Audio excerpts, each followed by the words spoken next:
A few years ago, my grandfather passed away.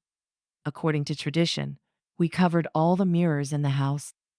After 9 days, I removed the curtain from one mirror and saw my grandfather's reflection staring back at me. I tried to move, but the reflection remained frozen. I quickly covered the mirror again and ran out of the apartment. After this incident, I was afraid to look in mirrors for a long time. But another strange event happened to me later. One day, I was running late for the bus to my village. I ordered a taxi because it was the last bus of the week and my brother's birthday was the next day. While in the taxi, I dozed off and dreamed of my deceased grandfather, shaking his head and gesturing no. I woke up immediately, thinking I had a nightmare.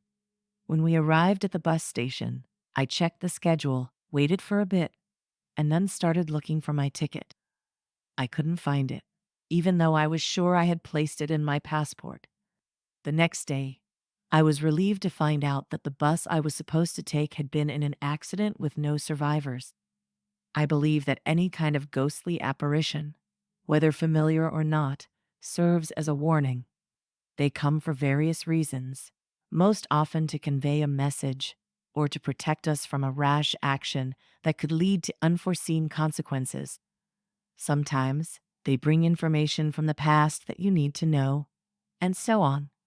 If they aren't relatives, they might come to tell you something about the place where you are, to recount its history, and so on. Why can't they harm us? It's simple. Ghosts exist at a subconscious level, or we might imagine them. Can something we've imagined harm us? Possibly, but only in a psychological sense. That's why there's no need to fear them. And if you don't dwell on it, ghosts won't harm you.